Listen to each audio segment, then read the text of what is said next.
गोस्वामी तुलसीदास जी महाराज ने। आपने कभी ये विचार किया कि हनुमान चालीसा में जो 40 मंत्र हैं वो 40 ही क्यों हैं? कभी विचार किया? जितने देवता, दुर्गा 40, शिव 40, गणेश 40, विष्णु 40, हनुमान 40, भैरव 40। हाँ, बात तो सही है। क्यों 40 अरे 38 भी तो बना सकते थे, 32 भी तो बना सकते थे, 108 भी तो बना सकते थे, लेकिन किसी ने बनाया? कभी हम लोगों ने विचार नहीं किया होगा या किया? नहीं किया। तो क्या गोस्वामी तुलसीदास जी महाराज मूर्ख थे? नहीं। जिन्होंने हर प्राणी को सनातनी बनाने के लिए रामचरित जैसे मानक ग्रंथ को हमको प्रदान करके हमको सुधारने का प्रयास किया, जिन्होंने न जाने कितने संकटों को मिटाने के लिए हजारों हजारों समस्याओं के समाधानार्थ हनुमान चालीसा को लिखकर के समाज का कल्याण किया, तो क्या उन्होंने ये विचार नहीं किया होगा कि ये 40 ही क्यों मैं बना रहा हूं? और यदि उन्होंने 40 बनाई तो निश्चित रूप से इसके अंदर वैदिक संस्कृति होगी। आज हमसे आपसे निवेदन करते हैं कि वो पाश्चात्य संस्कृति का अनुकरण करने वाले, वो मैकाले की शिक्षा को धारण करने वाले वे बतलाएं कि गोस्वामी तुलसीदास जी महाराज ने हनुमान चालीसा क्यों लिखी। और एक वो ऋषि की संतान, ऋषि पुत्र की संतान, जो पिप्पल के पेड़ के नीचे बैठ करके पिप्पल के फल को खा करके जो पिप्पलाद ऋषि बन गए, और जो आपके क्षेत्रों में, आपके खेतों में फसल कट जाने के उपरांत सब कुछ जब कुछ वहां से हट जाता है, एक एक बाली को चुन करके अपने जीवन का कल्याण करने वाले गणाद ऋषि बन गए, जो एक एक अन्न के दाने को मांग करके जीविका का निर्वाह करने वाले और उस पावन परंपरा का संरक्षण करने वाले ऋषि अन्नाद बन गए। यदि उन ऋषि तक वो ऋषि भले ही आज न दिखलाई पड़ रहे हो, परंतु उनकी संस्कृति आज भी लुप्त नहीं हुई।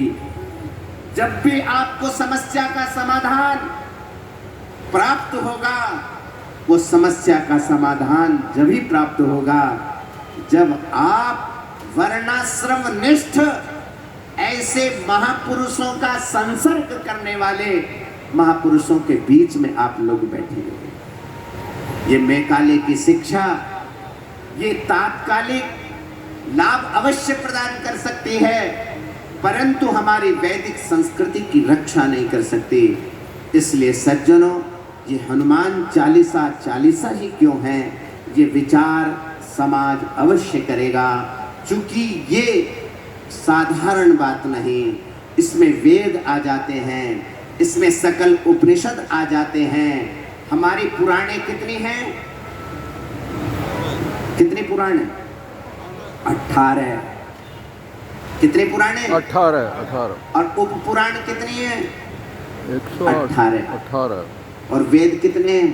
4। कितने? 4। जरा संख्या जोड़ो, कितनी हो गई?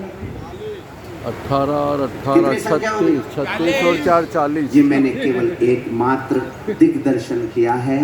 यदि मैं इसकी ही चर्चा करूं तो लगता है 2 दिन हनुमान चालीसा पर ही और ज्यादा दिवस हम हनुमान चालीसा पर ही चर्चा कर सकेंगे। जिस चालीसा के अंदर वेद भर करके आ गए हो, सकल वेदों का ज्ञान अवतरित हो गया हो, पुराण उप पुराण का सार सर्वस्व भर गया हो, वो छोटा सा ग्रंथ हर छोटे से छोटे व्यक्ति का कल्याण हो सके, इसलिए गोस्वामी तुलसीदास जी महाराज ने आप लोगों के ऊपर कृपा बरसाई है। उस ग्रंथ का नाम है हनुमान चालीसा। हनुमान जय हनुमान जी महाराज ये भूत और की प्रेत को जय। गाना ये कोई बड़ी बात नहीं। हनुमान जी महाराज को देख करके अच्छे अच्छे लोग, उन लोगों का भूत भग जाया करता है। तो भूत पिशाच निकट नहीं आवे, महावीर जब नाम सुनावे। जिनके नाम स्मरण कर लेने मात्र से भूत और प्रेत दूर पलायन कर जाते हो। ना सही रोग हरे सब पीड़ा, डॉक्टर के पास में जाने की जरूरत है नहीं, जो परंतु सुमरे फिर भी व्यक्ति डॉक्टर के पास में जाता है। बलबीरा। इसका मतलब है आपने अभी तक हनुमान जी महाराज को डॉक्टर बनाया ही नहीं है। वाह वाह गुरुदेव, आप वहाँ पर डॉक्टर की फीस दिया करते हो, सही परंतु बोला। कभी हनुमान जी महाराज की भी फीस दी? नहीं दी नहीं, कभी आपने भगवान सूर्य की, कभी आपने गणेश भगवान को भी फीस दी? नहीं दी, भाई कौन सुनेगा कि इंजीनियर आपका नक्शा बनाएगा, नहीं बना, बिना फीस के डॉक्टर आपको अंदर लेकर के जाएगा, नहीं जाएगा, बिना फीस के एडवोकेट आपका कार्य करेगा, नहीं बिना करेगा, फीस के आपको शिक्षा प्रदान की जाएगी। नहीं जैसे संसार में अनेक कार्य बिना फीस के नहीं होते, उसी प्रकार से देवता भी बिना फीस के आज सुनने वाले नहीं है। बोले क्यों? वाह, वाह। बोले महाराज कलयुग चल रहा है, सत्युग और त्रेता और द्वापर में फीस नहीं दी जाती श्री थी, भक्तमाल कलयुग कथा, में फीस दी माइक जाती है। माइंडर का पहले धन्यवाद। फीस नहीं, शुल्क वाली शिक्षा नहीं, निःशुल्क शिक्षा हुआ करती थी। वो निःशुल्क शिक्षा हमारे और हमारे जनों का कल्याण कर दिया करती थी, हमारी अध्यात्म विद्या का विस्तार कर दिया करती थी। परंतु आज की जो शिक्षा है, वही शिक्षा से ये शिक्षा हम ग्रहण करके आए हैं कि भाई जब संसार के लोगों को कुछ आप दे रहे हो तो कम से कम संसार के बनाने वाले को भी कुछ दो। वो आपसे मांग नहीं रहे, परंतु हर प्राणी का कर्तव्य बनता है कि वह हर प्राणी उन भगवान को कुछ प्रदान करे। वो भगवान सूर्य आपसे सोना नहीं मांग रहे, वो आपसे चांदी नहीं मांग रहे, नहीं मांग वो रहे। आपसे धन नहीं मांग रहे, नहीं वो मांग रहे। आपके घर को नहीं मांग रहे, नहीं बस मांग वो रहे। ये चाह रहे हैं कि मैं तो इनको देने के लिए बैठा ही हुआ हूँ। अरे आपके पास में धन इतना हो सकता है, हाँ। आपके पास में धन का भंडार इतना हो सकता है, परंतु कुबेर जी महाराज से ज्यादा धन किसी के पास में नहीं हो सकता।